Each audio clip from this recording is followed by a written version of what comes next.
எப்பவுமே மூட் ஆஃப்லயே, இருதயத்துல ஒரு வருத்தத்திலேயே, பலவீனத்திலேயே இருக்கிறவங்க நிறைய பேர் இருக்கிறாங்க. ஆனா இன்னைக்கு இந்த ஃபாஸ்டிங் பிரேயர்ல அந்த மூட் ஆஃப் பண்ற ஆவிய துரத்தணும். நாம் பிரேயர்ல அந்த மூட் ஆஃப் பண்ற ஆவிய துரத்தணும். ஆமென். அப்ப சிலருடைய மைண்ட் வாய்ஸ் தெரியுது. அப்படின்னா என் கணவனாரதான் பாஸ்டர் துரத்தணும், அப்படின்னா என் மனைவியை தான் பாஸ்டர் துரத்தணும். மனைவியை துரத்த முடியாது, கணவனார துரத்த முடியாது.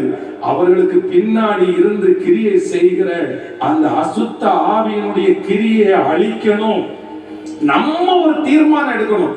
என்ன தீர்மானம்னா, நம்மள மூட் ஆஃப் பண்றவங்களை நம்ம தடுத்து நிறுத்த முடியாது. அது அவங்களுடைய நேச்சர். அவங்க சில நேரத்துல வேணும்னு செய்வாங்க. சிலர் தெரியாம கூட நம்மள மூட் ஆஃப் பண்ணிடுவாங்க.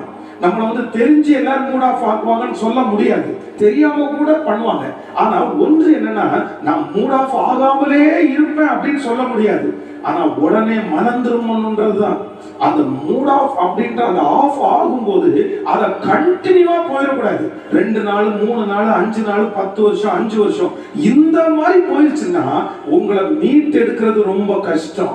ஆனா யார் அப்படின்னா, சிலர் ஒரு கொஞ்சம் மூட் ஆஃப் ஆனா கூட ஒரு 2 நிமிஷத்துக்குள்ள என்ன பண்ணிடுவாங்கன்னா அவ்வளவுதான், சரியாயிடுவாங்க. ஒரு 5 நிமிஷத்துக்குள்ள சரியாயிடும். சரி சரி, ஓகே ஓகே, போட்டும். அடுத்த நிமிஷத்துல சரி, வீட்டை விட்டு இப்ப வீட்டை விட்டு வெளியே கிளம்பியாச்சு. கிளம்பின உடனே ஒரு மூட் ஆஃப் ஆயிடுச்சு.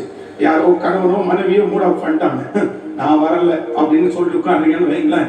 அப்புறம் திருப்பி ஏங்க அங்க போலாம், நம்ம கிளம்பிட்டோம், அதுக்காக தானே கிளம்பணும், சரி விட்டுருங்க, நான் சொன்னதுக்காக மன்னிப்பு கேட்கிறேன், மன்னிச்சிருங்க, எதையும் மனசுல வச்சுக்காதீங்க அப்படின்னு சொன்ன அடுத்த நிமிஷத்துல ஒரு நல்ல தேவனுடைய பிள்ளையா இருந்தா என்ன பண்ணுவாங்கன்னா, உடனே எந்திரிச்சு சரிப்பா, சரி ஓகே ரைட், போலாமா, அதான் தேவனுடைய பிள்ளை.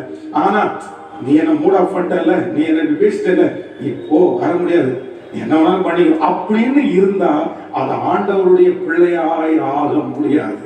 அதனால இன்றைக்கு இந்த ஜெபம் முழுக்க உபவாச ஜெபத்துல, ஆண்டவரை யாரும் என் மனசை நோகடிச்சு என்னை உட்கார வைக்காதபடிக்கு ஒரு அபிஷேகத்தை கர்த்தர் எனக்கு தருவீராக. நீங்க ஒரு வசனத்தை வாசிக்க முடியும். 1 சாமுவேல் 17ஆம் அதிகாரத்தினுடைய 28வது வசனத்தை வாசிப்பீர்கள். ஆனால் 1 சாமுவேல் 17ஆம் அதிகாரம் 28வது வசனம்.